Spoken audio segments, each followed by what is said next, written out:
won last year in the runoffs at Mid-Ohio. Tom Smith led the first 3 laps, then spun by himself, giving the lead to Jack. Laps later, 2000 silver medalist Tim Cowan passed Busch for the lead. What followed was a series of incidents, but no caution thrown. Yet fluid from the wrecks may have attributed to Busch's spin while trying to hold off Jeff Irvin and keep second. Finally, a full course caution came out, bunching up the field, and after the restart, Jeff Irvin made an aggressive move with just 2 laps remaining and took the lead from Tim Cowan. Cowan had lost the race to Irvin in 2000 with just 5 laps to go. So for the second straight year, the finishing order was Jeff Irvin and Tim Cowan. Will the same story play out this year?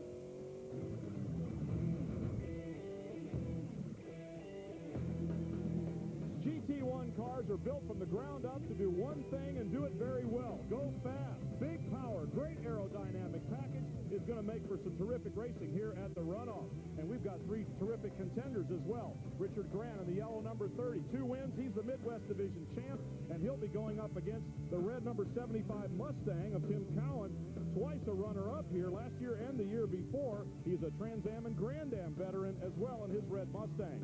And finally, Cliff Evans was 4th last year in a Mustang, but switched to the Corvette in an effort to win his first national championship. It's going to be tough, it's going to be fast, and we're going to have a lot of fun with this one. Now let's go to my broadcast partner, Dorsey Schrader. Bill Gray has had what you might call a perfect season. You see, he's taken the Chevrolet Camaro out 4 times this year to race, and he's brought it home a winner 4 different times. Now, GT1 is probably my favorite class, and the reason why, these are old Trans Am cars. And I shouldn't say old, they're not really old after all. Jeff Irvin's got a Roush car. It's the chassis number 20. It was heavily companioned by Max Jones and John Gooding over the years. He's taken some time off and put a motor program together for this race. Can he win it? Well, he might have to beat this man right here in a very special car.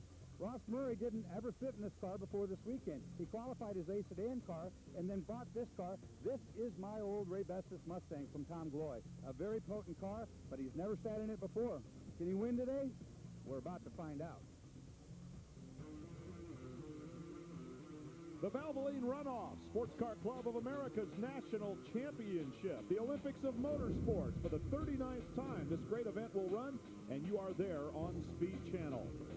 We're at Mid-Ohio Sports Car Course for the 9th time in Grand Touring 1. That's what GT1 stands for, but it might as well stand for Ground Thundering, as that is what's going to happen here as these big and powerful cars take to Mid-Ohio Sports Car Course for 20 laps of competition. Mid-Ohio is a really tough track for this type of a car for sure. 2.4 miles, 15 turns, 20-lap course. This section all through here is very, very hard to put power down. In other words, the cars have over 600 horsepower, and they don't want to put it to the ground very well, so it's very tenuous trying to get that down. You have to be able to run off that straightaway and get through those corners well to win this race. That's the racetrack. Here's the starting grid, our Valvoline starting grid, as Tim Cowan is on the pole over Cliff Evans. 2-time champ Jeff Irvin is there, and 98 champ Bill Gray in 5th position. So you've met some of those men already. The names of the rest of them, keep your ears peeled, because they're going to be moving up through the field. Ross Murray back in 10th position, Richard Grant from 14th, and all the way back through the field. There's some very competitive race cars here today. So as we get set to go racing, let's check in with the first of our 2 pit reporters. Here's Chris Neville. Take a look at this 68 Corvette. These ground pounders range over 30 years on this grid. You've got cars that move up into modern-day Trans Am cars, and actually Paul Newman has decided to jump in Paul Gentilosi's 2002 Trans Am car. This is actually the car that Paul Gentilosi competes in on the racetrack. Lots of aerodynamic advantages here, big wing on the rear. To equal the playing field, SCCA has added over 200 pounds of weight to the car and also made them drop that rear wing 2 inches. If it were my decision, I think I'd still want to be in that car. Further down the grid, Jack Busch will start 7th today. We talk about diversification and cars. Well, this one won the runoff 10 years ago in Atlanta.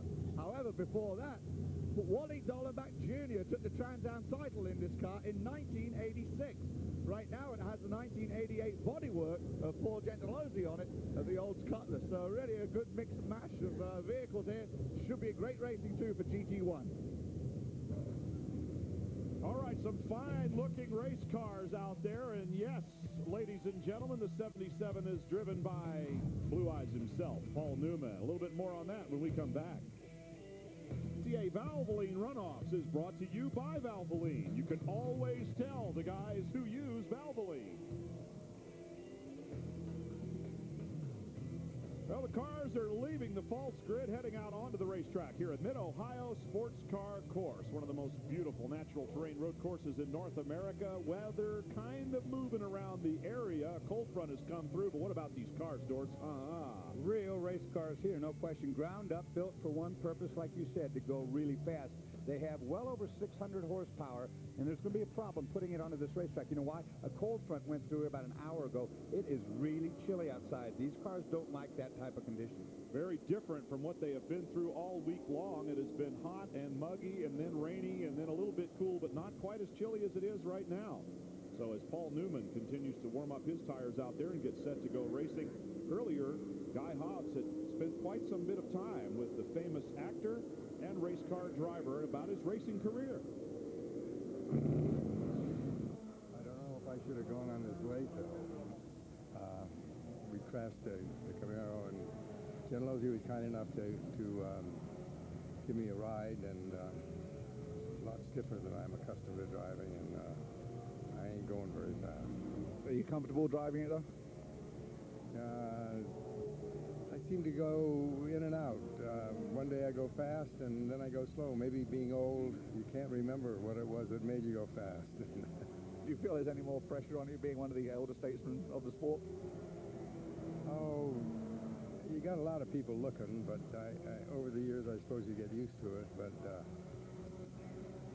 I don't know. Before I hit 80, I wanted to do a couple of things. I wanted to go back to Broadway, and I wanted to come back to a runoff. So I'm going to do both of them. And maybe the 24 hours again? I can run the 24 hours and get my divorce in the same day. Joanne's getting a little tense here. Well, I had the genuine privilege of meeting Paul Newman just a little while ago today and explained to him that I'd been a big fan of his racing. And the reason for that is that my dad met him in 1971 at Pocono. He was running an old 510 at the time, and with camshaft problems, the crew was working on his car. My dad, a pit marshal, had a chance to talk to him, came back, told me about it. I've been following his career somewhat ever since, and it's and of course his other job isn't too bad either. Well, Paul and I go way, way back. You mentioned the Datsun 510. I had a 610, which was about the same kind of car, actually. So we go way back, and we've raced against each other and become good friends, and I think it's awesome to see. I think it is, too, and I think it's awesome that he's come back because while he doesn't give himself a great chance of winning, if he does, he will become the oldest driver ever to win an SCCA National Championship, and only by a little bit because Dan Carmichael did it at age 76. Let's go back to Chris Neville. Well, a beautiful day has gotten downright depressing. It's gotten pretty cloudy out. There looks like there might be a chance of rain. And if we do get rain, SCCA has said that they will not red flag this or yellow flag it for guys to change tires. It is really driver and team discretion. However, if there's a lot of standing water out there, then they'll allow everybody to come in. But otherwise, it's really down to the teams. Down to Guy Hobbs. Yeah, just something else to watch apart from the weather. I think you've got to keep an eye on number 26, Brian Kubinski, Dorsey. He missed the first qualifying session, went very quick in the second, a little slower in the third, but I think he's got more than he showed in his overall qualifying, so he may be one to watch at the beginning here. Well, that's a good point right there. Him in a Chevrolet Camaro. For the Ford and Chevy fans, guess what? Front row, one of each. Absolutely. As they get set to go to the green flag, Tim Cowan and Cliff Evan will take them there. Not this time, however, as the pace car is off the track, but no start by the official. He waves them off, and they'll go all the way around again. So Tim Cowan and Cliff Evan doing a pretty good job of keeping the front of the field in formation. It seems as though they need them bunched up just a little bit better than that. We'll be right back and try again. GT1 category is this 1968 Corvette that's making its 11th appearance here at the Runoffs. The driver, Boris Turpak. Boris, tell us a little bit about the car. I purchased the car in '68 as an upgrade to a '65 Corvette that I raced. I purchased it as a wreck. I rebuilt it at that time. I raced it through the years. Last year I had another very large wreck which almost totaled the car. I completely rebuilt it over the winter and raced it this year. I've been fairly successful this year and I'm happy with it. 2 national wins this year. As we said before, this is the 11th appearance here at the Runoffs. Can this 34-year-old car pull it off in 2002? Well, Dorsey, when you find something you like, you better stick with it, and apparently that's the case for Boris Turpak, as he's going to run shotgun on the field here from the back.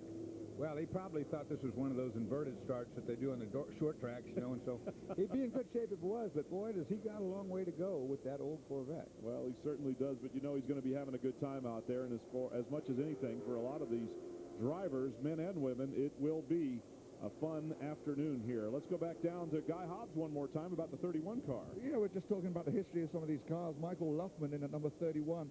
That is actually Scott Pruitt's Trans Am car, the old Royal Oak charcoal one that Scott did so well. And of course, mentioning Scott Sharp, of course, two-time champion of GT1, 1987, 1988. Well, that's amazing, because there's 3 of these cars in the field that I drove in Trans Am over the last years as well. So you can start a used car lot with the cars out there right now, huh?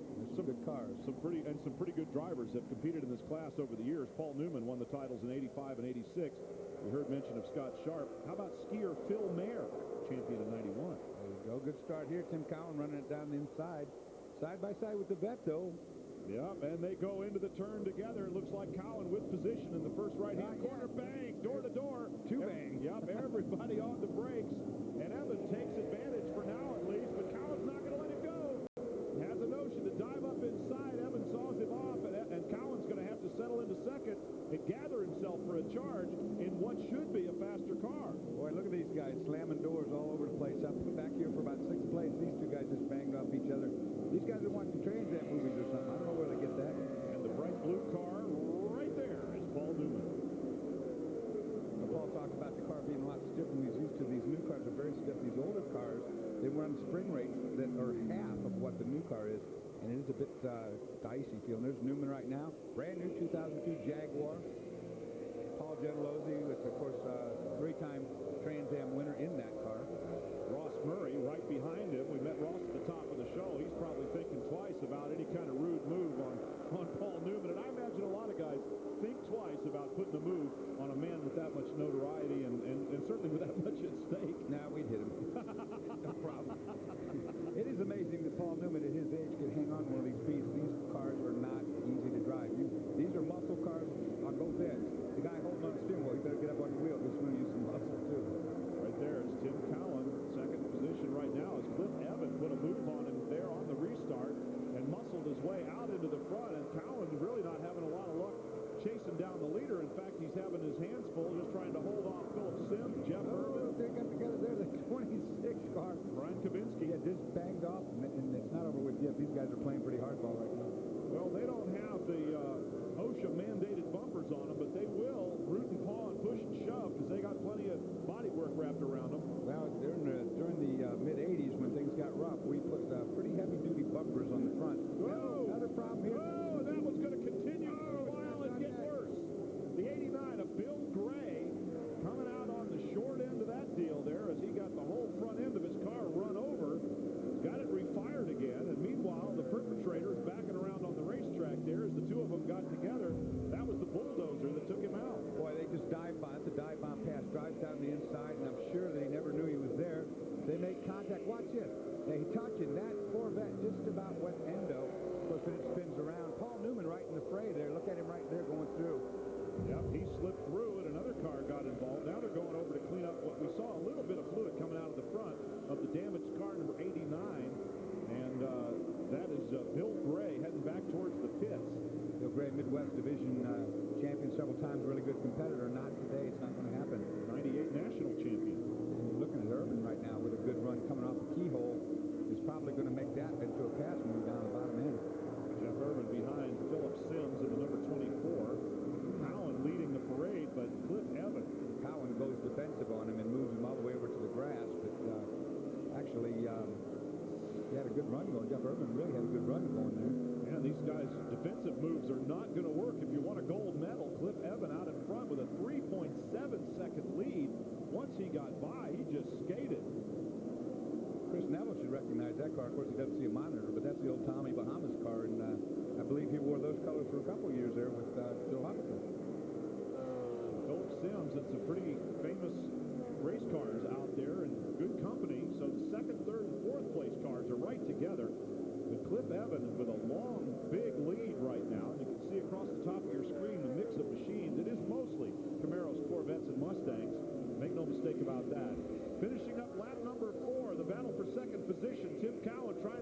himself up for a chase after the leader. Cliff Evan is out in front right now, and we'll be right back. 08 car, Evan, who started second in the Lamers Motor Racing Chevy Corvette. Paul Newman has moved up to 6th position from his 11th starting place on the grid, just putting a move there on Ross Murray. So he goes around Murray and sets sail. When I spoke with him, and I think he made the comment that he has a first-place car, a winning car. He qualified 11th. He said, you figure it out. Ross Murray, on the other hand, in this car, also a winning car, for the first time in his life. He qualified his other car, which is nothing like this car, GT1. He qualified it to be eligible to be here, but this is the first time in that car, and it's a handful for him. And these cars, if they're not set up properly, are not real happy cars. But they can be a real handful if you've got it off a little bit. Paul Newman leading Ross Murray around the final corner on the racetrack and across the start-finish line to complete 5 laps, running in 6th position right now. Evan leads with a pretty handy margin, 3.7 seconds. It has stabilized, and now we go to a battle for 8th with William Hopwood in the number 41 car, and just behind him, the 88 of Rob Giorgi, out of Rocky River, Ohio. One of the several Ohio drivers in here. Tim Cowan from Ohio that qualified on the pole. Tom Slow from Newberry, Ohio is out there in the field. Quite a few local favorites in this one, including the 88 car of Giorgi. These guys now have done enough laps. After 5 laps, the tire temperatures are up, and whatever they've got, they're going to be stuck with. There's some adjustability in these cars that they can do from inside the cockpit to make them better. But right now, it looks like everybody's doing pretty well. Giorgi and Hopwood for 8. Ahead of them, Newman and Ross Murray for 6th. And if these two, and they are definitely moving up, it could be a 4-way battle for the number 6 spot there if Paul Newman hangs around long enough to wait for him. Well, the other thing on these cars as they go further along, particularly Paul Newman, it will wear you out. These cars are really, really physically hard to drive. And at the end, when we do our interviews, you'll see that on the drivers. It might be a full day, but they're going to be drenched in sweat because this is hard work. They're all working pretty hard out there right now, except for maybe Cliff Evan, who just seems to be on cruise control. He's probably finding his favorite channel on the radio out there, the way he took off from the beginning of this race. 4 seconds now, the lead for Evan out in front, but we're watching this battle right here for 8 as William Hopwood still getting the best of Rob Giorgi. Behind them, it is Philip Blasco in the number 44 red car. He's coming up to make a 3-way fight out of it, and you just got a glimpse of Paul Newman and Ross Murray ahead of them. There they are again, going through the keyhole. And these guys aren't catching up with those guys for sure. They've closed the distance. There's another battle further back. It's a 75, actually. Yep, 75 Tim car. Cowan, that's further up to the front. Yep, second place car, Tim Cowan, Philip Sims in that checkerboard pattern, number 24. Sims, who started 4th. Cowan, who was the pole sitter, found each other together here on the racetrack, and that driver's discretion guess on setup seems to have worked better for some than others. I'm wondering about Cliff Evans' car, too, if he made a change this morning or if they just guessed right with the cool conditions, but the dominance is unbelievable for him to pull out like that. Haven't even seen him lately. Cliff Evan, the leader. There he is. Smoking the competition. Oh, yeah. He's got that thing running on a rail. Evan out of Appleton, Wisconsin. There's your 12th place battle right now. Dennis Schneider wide in that corner. That's not a good one to be wide in. We've seen a lot of accidents over the weekend when you do that. Yes, we have. 14 car of Schneider and the 29 of Brian Long pushing on him from the rear. Battles all over the racetrack, and good ones at that. A few cars have singled themselves out. They usually don't. That's a battle there for 12th place, and they're going at it pretty frantic. Up ahead of them, there is one lone car, Richard Grant, running by himself in 11th position in the number 30 car. We've met Richard at the top of the show, bright yellow automobile, the Midwest champion. And there is your leader, Cliff Evan, from Appleton, Wisconsin, and he is putting on a clinic out here. 7 laps complete, 7 nearly perfect laps, and a 4.2-second advantage at the Valvoline Runoffs. We'll be right back. Ross Murray is one of the drivers in SCCA who has taken advantage of the ladder system. He started out in American Sedan, began winning races, won a championship, and decided to move on to something bigger. He moved up to the GT1 class However, this is your first time in a true GT1 car.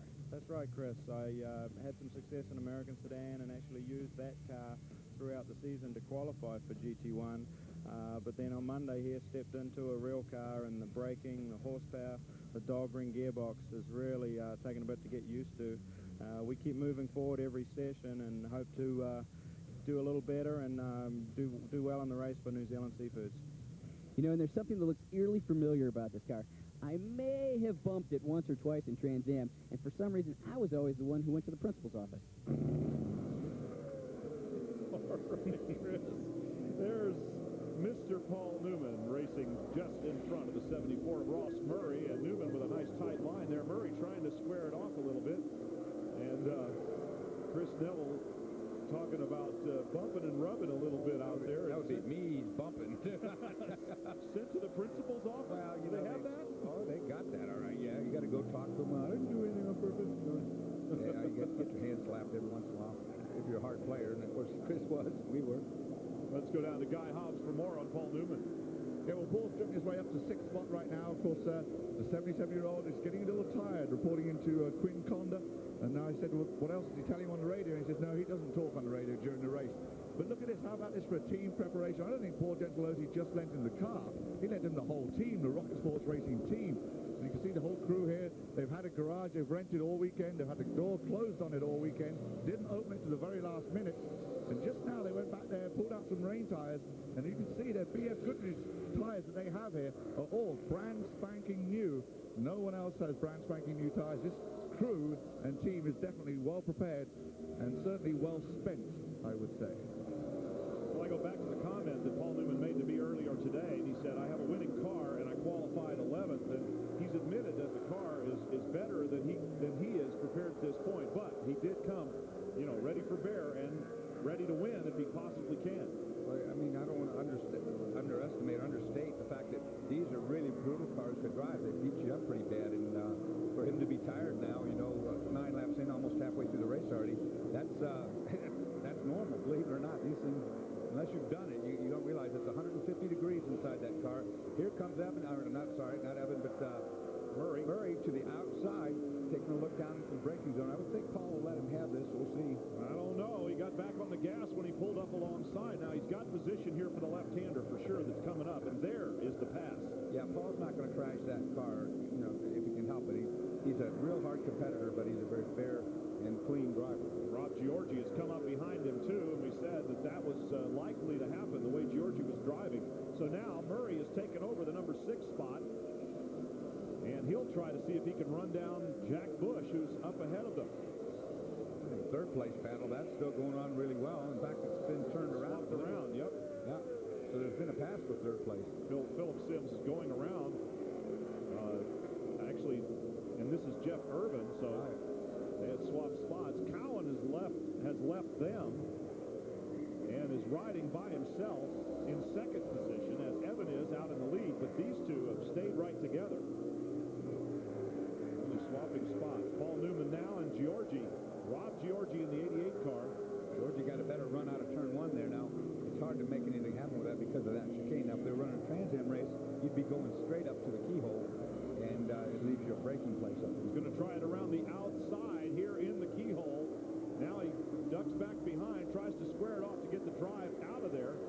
But Paul Newman puts his foot in that number 77 Jag and stretches out a couple of car lengths down the straightaway. Paul Newman running in 7th position right now. At age 77, number on the car. He's going to hold the spot over Giorgi for the time being, who has a notion to look up the left side. And they've got a little more company now. William Hopwood has joined them, who was battling with Giorgi a while back. Well, just what I figured happened after Murray got by. We don't see Murray anymore. He was actually being held up somewhat. He was having a hard time getting past Paul. But once by, he has set sail. There's your leader once again, Cliff Evan, who skated off at the very beginning of this race and has held on to the lead all 11 laps so far. He goes by the lap car, number 11 of Don Noah, set sail. This lap, the 19th place car of Don Noah in his effort to become national champion here at the Valvoline Runoffs at Mid-Ohio Sports Car Course. And what can we say about Cliff Evan except that he has driven a perfect race and has led led every lap since the very first one. And he must like his new Camaro because he sure is doing a job with that. Back to Paul Newman, who seems to be the object of affection by a lot of drivers here, as Rob Giorgi has been searching for a way around him. He closes up the gap significantly through the twistier part of the racetrack, but then you can see that beautifully prepared Jag goes right away from him. That's Jack Bush right there battling along, too. These two guys having a good go of it. The 05 car of Jack Bush, and just behind him, the 74 of Ross Murray. Sorry. Yeah, that's right. It's Ross Murray. No, actually, it's not Ross Murray. No, it's not. You're right. It's not 74. Okay, that's...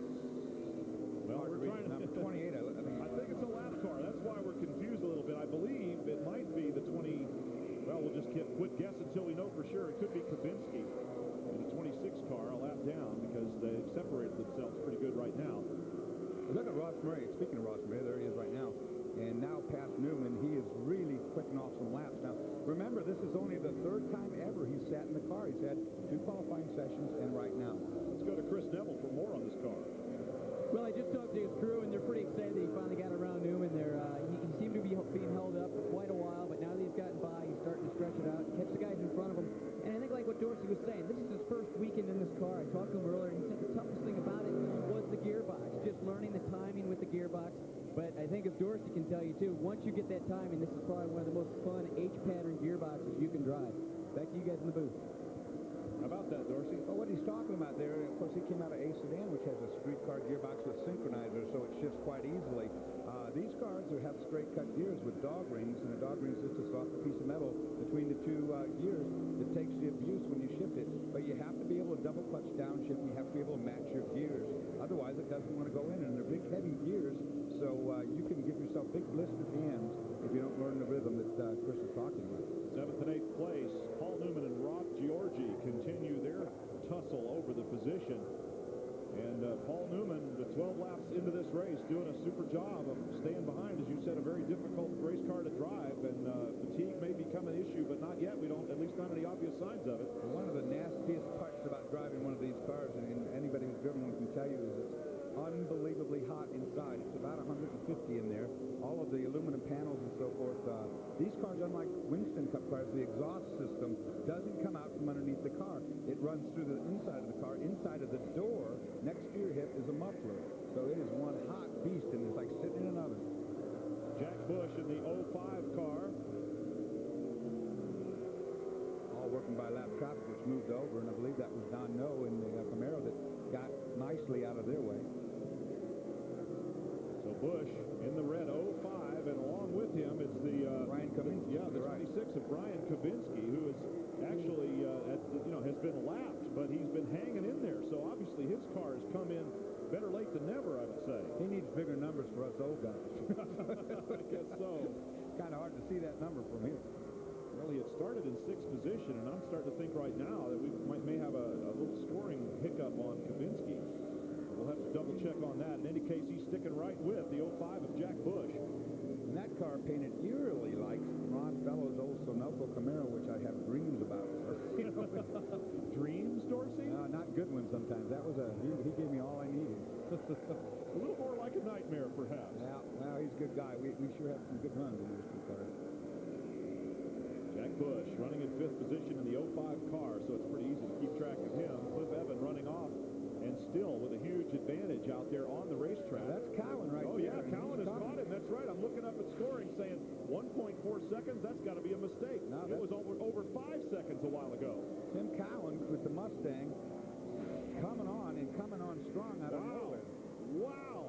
So we go back to watch battles in the field, and up front things are coming to a boil as the pole sitter, Tim Cowan, who looked like he was just going to roll over and let Evan take this national championship, has really dug for the well, and the car's coming to him, and Tim Cowan is headed for the front in a big, big way.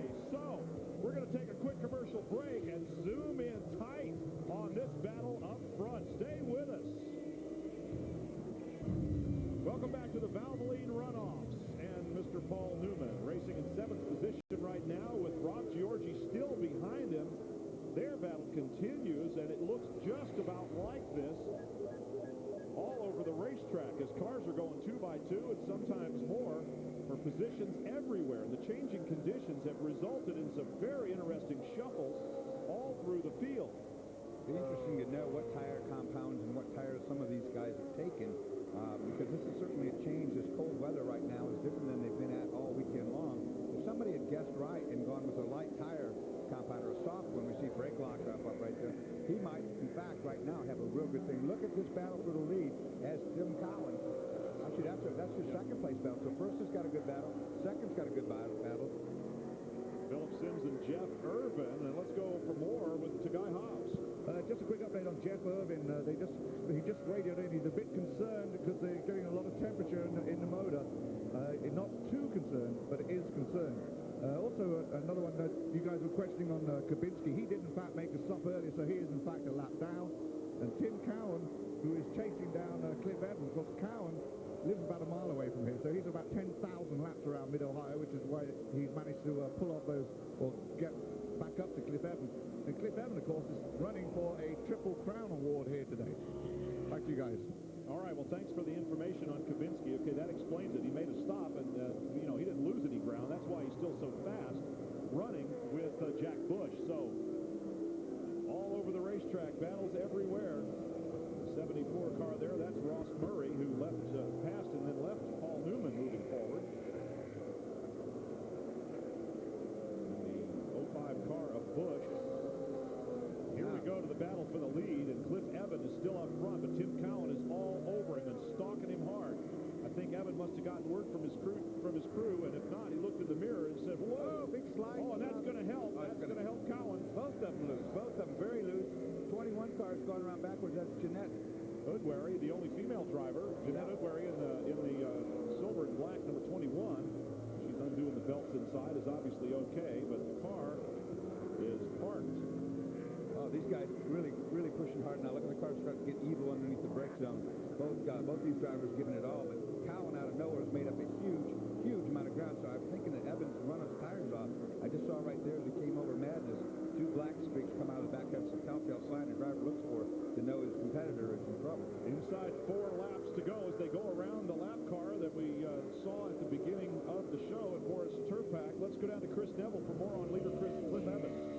Well, you think maybe Evan got caught up in some traffic or something, but I took a look at his timesheet, and he's been running 29s the entire time. So all this ground that Cowan's making up, he's doing it on the racetrack, and he's doing it just with hard driving. And so it looks like Evans definitely got his work cut out for him. Evans' car really loose right now. You can see the back end, every corner he goes through, back end stepping out, leaving black marks on the ground. That's a death spiral for you. Well, it's been 2, 3, 4, 5 tenths of a second per lap quicker for Tim Cowan as he made his pursuit. So now catching somebody is one thing, passing him quite another. But Cowan should by now have known that he's got a very loose condition. He can use that to his advantage when he gets there.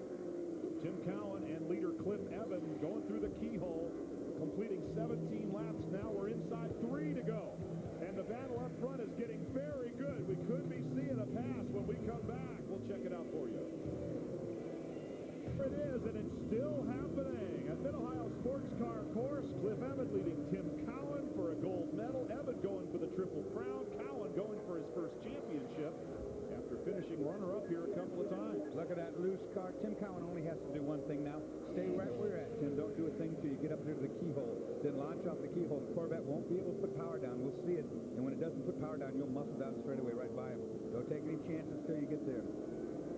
So 2 very big, powerful race cars, and apparently the leaders is something of a handful right now. Cowan seems to be able to keep the wheels in line just a little bit better. They crossed the stripe with 2 laps remaining. And Evans got faster taillights and headlights right now, which is something he's trying to keep him in the back there and stock run. Look how loose he gets off of there. Now the keyhole that I was talking about just past the chicane up here. Cowan, all he has to do is get up here on the bumper, get around through that corner, and then launch straight. Don't spin the wheels up. Look at that. He locks the brake. Oh, here it is. Oh, yeah. Inside. They're going to touch. Not quite. And that was a pass made by Tim Cowan, helped by Cliff Evans. Yeah, Cliff was a sitting duck. There's no way he was going to hold that car off for 2 laps with a car that's that wicked loose. All he can do now is hold on for second place and hope he doesn't wreck. But I tell you, he's got a handful of car right now. Now Tim Cowan leads, and nearby Ashland, Ohio is going to be going crazy. There's a lot of fans. Look at this. Even even chasing, Evan is still loose. Here's another look at the pass, and it took a while to develop, but it seemed inevitable. He locked up the brakes right here. See the smoke come out, then he gets wide of the racetrack. And, of course, that Tim sees it goes right up the inside. It wouldn't have made any difference anyway, because he can't do anything with the back of his car. The back end of that car is on, it's like got grease on it now, everywhere. He's a sitting duck. Now Tim Cowan working his way past the lapped car of Dave Furstand, I believe, just guessing. In any case, Tim Cowan goes by, and Cliff Evan can only follow at this point as they head towards start-finish line, and the white flag signaling 1 lap to go. Yeah, look at that. Cliff's got nothing left, man. I'm telling you, he's just holding on for dear life trying to get this last lap. In the meantime, we've had another car that's spun out. And we're hearing that Ross Murray is off, and Paul Newman is off the course as well. So he gets it going again. Has to drive that beautiful 77 Jag through the grass a little bit and over the curb to get in a straight line. Let's take a look at what happened here. Well, right down here in the last lap, watch, this is going to get a little help, a little nudge in the quarter that panel there, sends him flying. Of course, these two guys have been battling the whole time. Rob Georgie just touched him, just didn't do it on purpose, just a little touch is all it took. You think Paul Gentilozzi is going to send him a bill? Nah, it didn't hurt it bad enough. Paul roughs that thing up a lot worse than that. Yeah, you know it.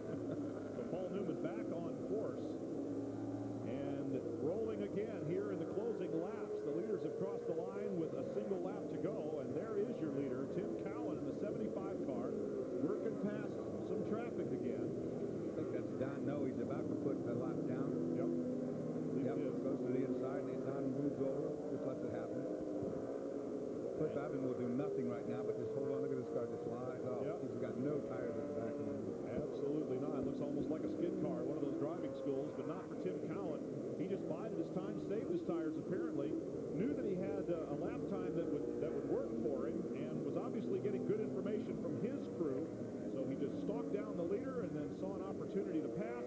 He's going to turn that into checkered flags and a national championship in front of his crew and many, many of his fans who have come here just a short drive. Ohio driver Tim Cowan wins the national championship in GT1. How about that? He will proceed around the racetrack. Cliff Evan coming in second. Philip Sims ending up in third spot. Well, in case you were wondering what happened to 74 Ross Murray, this is what happened. He got off from the outside, goes around, keeps the car floored, smokes the tires heavily, really doesn't lose very much position, and does a great job of maintaining his momentum. This is your winner, Tim Cowan, still circling the racetrack, but Ross Murray did have a problem. For those of you wondering about Paul Newman, his finish, ninth. Let's go down to the winning crew chief right now with Guy Hobbs.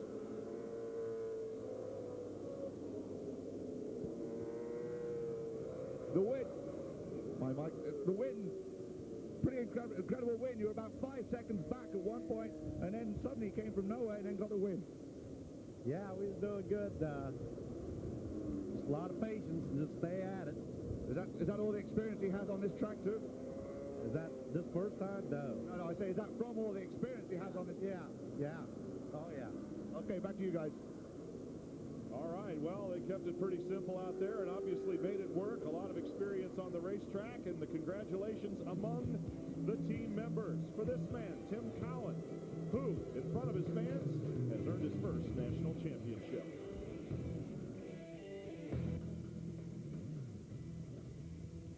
GT1 National Championship has concluded with Tim Cowan earning his first ever national title over Cliff Evan, who fell short of the Triple Crown, meaning that he won his divisional points championship and the June sprints, but not the runoffs, the one he needed to complete it. Let's go down to Chris Neville with the winner.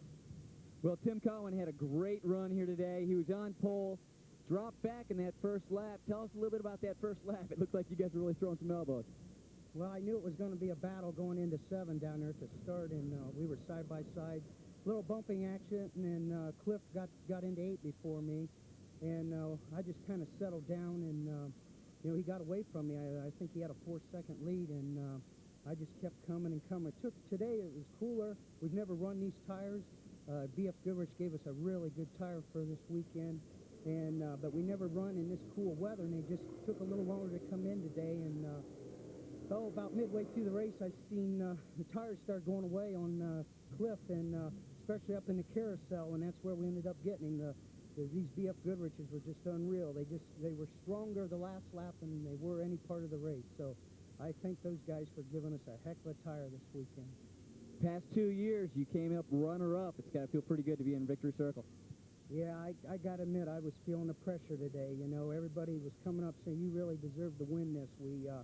Crew did an unbelievable job. We were fast car every day this week, all 3 qualifying sessions, practice, and we were on the pole here today. And our crew put me in this position, and I feel we really deserved it. Good job, Tim. Up to third place with Guy Hobbs. Yeah, Phil Sims has just brought his car into victory lane. Little trouble getting around the pit wall. Couldn't get the turn made. Presented with his bronze medal. We'll check in a good battle going on, of course, for that position. A good race, particularly between you and Jeff Irvin out there. It was. About 6 laps in a run, the brakes went away. I was having to pump them 3 times in every corner, so I was having to let off early. Enough time to do that, but we had a good race. A lot of fun. Was the track pretty slippy? Real slippery. From lap 8 on, it just slid the whole race. All right, well, a third-place finisher. That's good. Back up to you guys. All right, well, congratulations to Phil Sims, Tim Cowan, and Cliff Evan, our top 3, our medalists, and to everybody that had a good race out there. Dorsey, well, you said it, ground pounders, ground thundering, big cars, and they gave us a pretty good show. And Cliff Evan learns a valuable lesson. No need to go that fast that early because you can burn it up. And I've done it, and now he's done it. See Paul Newman, who had a late race off-track excursion, ended up in 9th place. Our vintage car, Boris Turpak, in 19th. You can see the names of some of the other men that you met at the top of the show. Richard Grant there in 11th place. Let's go to Guy Hobbs now with the runner-up. The runner-up to 08, Cliff Evan, who, of course, led this race for quite a while. He is now getting his silver medal presented to him for that second-place finish. Disappointed because Cliff Evan was one of the candidates who was up for a triple crown, but unfortunately not getting that but the silver medal today. Yep, fell a little bit short. You had a great race to start, and you had like about a 5-6 second lead. What happened to that? How can we chew that up so quick? You must have been going faster toward the end, or I must have been going slower. Did the car get slower or just you? Probably me. Did you at least have some fun out there? Oh, yeah, it was a good time. Yeah. All right, well, congratulations on your second-place finish. Ashland, Ohio's Tim Cowan circling the track with some of his crew members stuffed into the cockpit there of his Ford Mustang. Cliff Evan from Appleton, Wisconsin, the runner-up, and Michigan's Jeff Irvin in 3rd position. Let's go back downstairs now. Chris Neville with our 4th-place finisher. Back here at 4th place, Jeff Irwin. You had a day out there. You started 3rd. You had a hard time moving forward. Yeah, we did. Phil's got a good motor in the big Corvette, and he got kind of in front of us there at the start, and was kind of working behind him to get past him, but motor started getting a little hot about halfway through, so I had to kind of back off a little bit and keep her cool to keep it together. So we were happy with 4th. How was the handling on the car? Did it kind of fade away there at the end? Not too bad, not too bad. I was pushing just a little bit towards the end, but the Hoosier tires did real good for us all week, so it was just, not one of those days. So, but we'll take it for it. We'll see you next year. Back to you guys in the booth. All right, so a Mustang wins it, 2 Corvettes behind that, then another Mustang, and a whole mix deep through the field here. But Tim Cowan takes his national championship, and now he takes the victory lap of honor in an event-filled GT1 National Championship. Check us out online at speedtv.com for all things motorsports.